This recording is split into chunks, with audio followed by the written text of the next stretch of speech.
everyone. Now in this session we are going to discuss about the analysis of biology subject in terms of 2018 for NDA examination. Okay. So as you can see here, I have already mentioned the questions, but 12 questions were asked in 2018. मतलब 12 questions बहुत बड़ा number होता है and these questions were so easy. आपको discuss करते समय पता चलेगा कि कितने इजी क्वेश्चंस थे. सो एक भी मार्क नहीं जाना चाहिए बायो के क्वेश्चंस में, इसलिए हम ये एनालिसिस कर रहे हैं. So yes, we'll start with our first question. Okay, so first question again from the cell. Okay, cell मतलब क्या है? Which of the following organelle is not found in prokaryotic cell? We already have discussed the difference between prokaryotic and eukaryotic cell. In fact, we already have discussed the structure of prokaryotic cell in detail, right? So now tell me which organelle is not present in the prokaryotic cell. Okay, so यहाँ बस आपको एक ही आपके दिमाग में click होना चाहिए, which is the mitochondria. Mitochondria is not a part of prokaryotic cell, but rather than plasma membrane होता है, राइबोसोम होता है, cell wall is also there. So ये क्वेश्चन बहुत इजी था. Now next, which of the following part of the body does not take part in the process of breathing? Breathing में कौन सा पार्ट है जो कि टेक पार्ट नहीं करता है? Now here you have to understand, breathing मतलब respiratory system, basic respiratory system हमने पढ़ा हुआ है. सो now see, bronchi, trachea and diaphragm, these are the parts of respiratory system. ठीक है, अगर आपको याद आ रहा होगा तो मैंने बहुत अच्छे से डायग्राम ड्रॉ करके समझाया था बेसिक तरीके से. So Bowman capsule is a part of excretory system. So this is the correct option which is suitable for this question. In case अगर कोई स्टूडेंट ने ये नहीं समझा है या नहीं पढ़ा है respiratory system, I am sharing a link of whole NDA syllabus playlist. वो आप मैं डिस्क्रिप्शन लिंक में शेयर कर रही हूँ, आप वहां जाके पूरे वीडियो अच्छे से देख लीजिए, आपका बायो का सिलेबस कवर हो जाएगा. ठीक है. Which of the following statement about classification of plant is correct? Now see, this is something different. It is about the classification of plants. So Thallophyta have a well differentiated body design. Thallophyta मतलब here we have to consider algae and fungi. So Thallophyta में algae and fungi आपको consider करना है. Algae and fungi they are not having that kind of differentiated body design. So ये correct नहीं होगा. This would wrong here in that case. Funaria is fungus? No. Funaria is a bryophyta. Funaria is a bryophyta. All pteridophytes are phanerogams? No. Vascular system is not found among bryophytes. So this would be correct in that case. Bryophytes के पास you can say vascular system नहीं होता है. Vascular system मतलब xylem and phloem. Now here you have to understand bryophyta they are called as amphibians of the plant kingdom. और जैसे frog होता है animal में, फ्रॉग जैसे वो एम्फीबिया है, वो जमीन पे भी और पानी में भी रह सकता है. So yes, this would be correct in that case. यहाँ है ये. उसके बाद which one of the following is a correct sequence of level of hierarchy of classification of organism from higher level to the lower level? ठीक है, मैं इसका एक ट्रिक बताऊंगी आपको. So high level to the low level कैसे याद रखोगे? So we have to start from the higher level of classification. कैसे स्टार्ट करोगे? हायर लेवल जनरली किंगडम होता है. ठीक है, सो अगर हम इसकी बात करें तो higher level would be consider as a kingdom. जैसे किसी टेरिटरी का कोई किंग होता है ना, वैसे यहाँ भी पहले किंगडम होता है. लेकिन यहाँ आपको बहुत सही से ट्रैक किया है, ऑप्शन में किंगडम नहीं दिया हुआ है. किंगडम के बाद जो आता है that should be a phylum. So उसके बाद फाइलम आना चाहिए. तो याद रखिए, फाइलम अगर आएगा तो ये दो ऑप्शंस आपके स्टेट में डिलीट हो जाते हैं. You have to choose from this two options. Okay, phylum है. चलो अभी देखते हैं एग्जैक्टली इन दोनों में से सही कौन सा है. So now see, phylum, class, order, family, genus.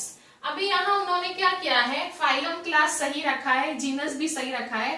Family and order की जगह बस उन्होंने रिप्लेस करी है दोनों ऑप्शन में. सो अभी इसके साथ कैसे डील करोगे? हमारे पास इतना टाइम तो होता नहीं है, राइट? तो मैं अभी आपको इसके बारे में ट्रिक बताऊंगी.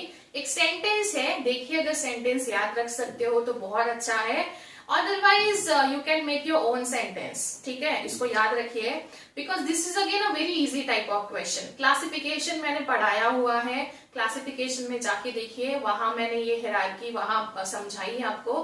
बट स्टिल अगर आपको यहाँ शॉर्टकट यूज करना है, कोई ट्रिक लगा के सेंटेंस याद रखना है, तो सेंटेंस दिमाग में फिट कर लीजिए। ठीक है, now the trick is that how you have to remember from kingdom to the species. सबसे बड़ा किंगडम होता है, सबसे छोटा स्पीसीज होता है।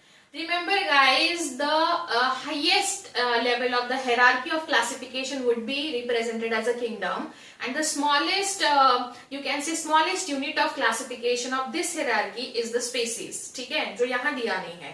So आपको यहाँ बहुत अच्छे से डील करना है। यहाँ मैंने 2 सेंटेंस मेंशन किए हुए हैं, आप इसमें से कोई भी एक सेंटेंस याद रख सकते हो। देखो, king's daughter princess Cinderella obese for the great services. ठीक है, ये हो सकता है कि K for kingdom, D for division. Division होता है, डिवीजन कब होता है? When we have to classify the plants. ठीक है, तो आपको यहाँ याद रखना है डिवीजन होगा प्लांट्स में। डिवीजन कब होता है? When we are talking about और when we are classifying the plants. और ये फाइलम कब होता है? When we are classifying the animals. So princess का होगा फाइलम, तो ये एनिमल्स में होता है। ठीक है, सो एनिमल्स में होता है phylum. Now remember, Kings daughter princess, king की डॉटर है princess Cinderella. Obey for great service. Now, if you are preparing for the NDA exam, then you will eventually become a soldier for the country, और आप भी बहुत अच्छे cause के लिए, great services के लिए ओबे करोगे। वो थॉट दिमाग में प्लेस करके ही मैंने ये सेंटेंस आपके लिए डिजाइन किया है। If you have any kind of, अगर आपके दिमाग में कोई क्रिएटिव और इनोवेटिव आइडिया होगा क्लासिफिकेशन का, तो आप मुझे सजेस्ट कर सकते हो, हम वो भी ऐड कर सकते हैं। So king's daughter princess Cinderella, obey for great service, K for kingdom, D for division, P for phylum, C for class, O for order, F for family, G for genus, S for you can say species, or you can say king's daughter pearl collect object for great services। ये भी आप याद रख सकते हो, बस आपको भूलना नहीं है class, order, family, genus, class, order, family, genus। ये सीक्वेंस याद रखिए, बाकी याद रह जाता है। जीनस के बाद स्पेसिस आता है, species is the smallest unit of classification, kingdom is the highest level of classification. Who among the following first discovered the cell? ये सबसे पहले लेक्चर में मैंने आपको बताया है। Without any second thought it would be a Robert Hooke, right? Okay, Which one of the following type of tissues will have a contractile protein? Contractile protein मतलब जो कि contraction में help करता है। So there will be a muscular protein because nervous में ऐसा कुछ नहीं है, contractile bone में नहीं होता है, blood में भी नहीं। Blood is a connective tissue, जो हमने पढ़ा हुआ है। Bone is a skeletal connective tissue, so contractile tissue muscle tissue होगा। ठीक है, now ये हो गए 6 questions. Now we have to again discuss these 6 more questions. Okay, so now we'll discuss remaining 6 questions. First question is like with the it is also called as carbon monoxide poisoning. So यहाँ question है, the poisonous nature of carbon monoxide is due to। अगर आपको पता carbon monoxide poisoning concept, तो ये होता है जैसे अगर आप बहुत ज्यादा ट्रैफिक या फिर जहां बहुत ज्यादा व्हीकल आते जाते हैं, वहां अगर आप जाओगे, जैसे ट्रैफिक ही एक बेस्ट एग्जांपल है यहाँ कंसिडर करने के लिए, तो जनरली कार्बन मोनोऑक्साइड का सोर्स व्हीकल का जो गैस होता है उसमें से। So basically CO is very poisonous for us, हमारे रेस्पिरेटरी सिस्टम के लिए CO पॉइजनस होता है। सो यहाँ क्वेश्चन पूछा है, that is this question is based on the carbon monoxide poisoning. You have to remember, जैसे हमने पढ़ा हुआ है ब्लड कंपोजिशन में, RBC has a haemoglobin and haemoglobin has a affinity towards oxygen, right? The normal condition, जो normal human being होता है उसमें ये RBC होती है। ये RBC की 4 बाइंडिंग साइट्स होती हैं, और वो 4 बाइंडिंग साइट्स पे 4 HB मॉलिक्यूल ज्वाइन होता है, राइट? सो ये 4 HB मॉलिक्यूल जब ज्वाइन होंगे, ये राउंड RBC है। RBC has iron containing substance which is haemoglobin, और फिर एक हीमोग्लोबिन एक ऑक्सीजन के साथ कंबाइन होगा like this. So in a way, one RBC has the 4 binding sites for hemoglobin, and hemoglobin molecule, हर एक hemoglobin molecule हर एक ऑक्सीजन के साथ बाइंड होगा, तो in a way 4 oxygen molecule के साथ बाइंड होगा। बट जब कार्बन मोनोऑक्साइड पॉइजनिंग होता है, जब आप कार्बन मोनोऑक्साइड इनहेल करते हो, सो आपकी बॉडी में क्या होता है फिर, this is the RBC, right. RBC also has a 4 binding site, hemoglobin, hemoglobin, hemoglobin, hemoglobin, right? But instead of O2, now CO will come and bind with the HB. So ये CO आएगा यहाँ, CO bind होगा and वो oxygen को bind नहीं होने देता है.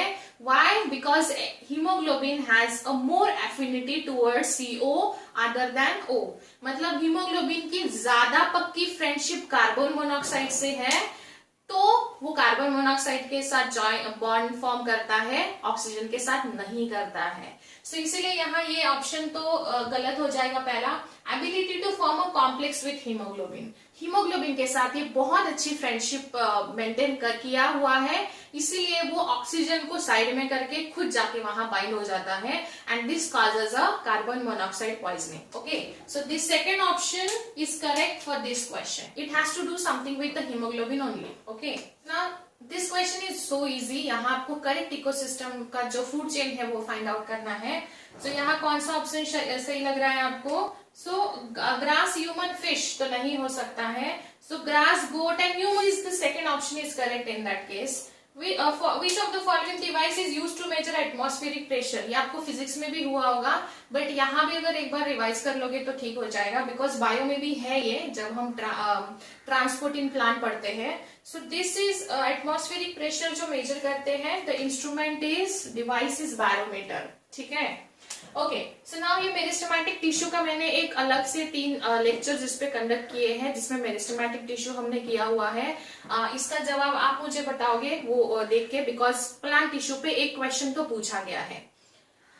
If by an unknown accident the acid secreting cells of the stomach wall of an individual are damaged, right? एक कंडीशन दिया हुआ है जहां आपको फाइंड आउट करना है कौन सा बायोमॉलिक्यूल जो है वो ग्रेटर एक्सटेंट पे अफेक्ट करेगा. अगर स्टमक की एसिड सिक्रेटिंग सेल्स है वो डैमेज हो चुकी है, तो ऑलवेज रिमेम्बर स्टमक में जो एसिड सिक्रेटिंग सेल्स होती है वो एक एंजाइम से एक्टिवेट होती है, and which is the pepsin. और पेप्सिन एंजाइम प्रोटीन डाइजेशन के लिए होता है. सो यहाँ प्रोटीन का डाइजेशन ज्यादा ग्रेटर लेवल पे अफेक्ट होगा. Acid AIDS is caused by a virus whose genetic material is. मैंने एड्स कैसे कॉज होता है बॉडी में जाके, वो क्या क्या चेंजेस करता है, ये डिटेल मैंने ह्यूमन हेल्थ एंड डिसीज में पढ़ाया हुआ है. सो सी आपको ये ऐसा पूरा ऑप्शन लिखा हुआ मिलेगा, या तो आपको ये ऐसा कई बार DS DNA SS DNA, तो मैंने और ऑप्शंस के चांसेस यहाँ लिख दिए हैं आपको. सिंगल स्टैंडर्ड DNA मतलब SS DNA हो सकता है, डबल स्टैंडर्ड DNA मतलब DS लिखा जाएगा. तो these are the short. So AIDS is caused by virus whose genetic material is single standard RNA. तो ये सिंगल स्टैंडर्ड RNA होता है, और ये इट हैज अ रेट्रोवायरस जो हमारे बॉडी में जाके क्या क्या चेंजेस करता है ये मैंने वहां पढ़ाया हुआ है. So in that way we have discussed the 12 questions from the 2018. You can go and check the syllabus covered by in the given playlist जो मैं description box में दे रही हूँ. Yes, if any doubt you can let me know. See you in next analysis.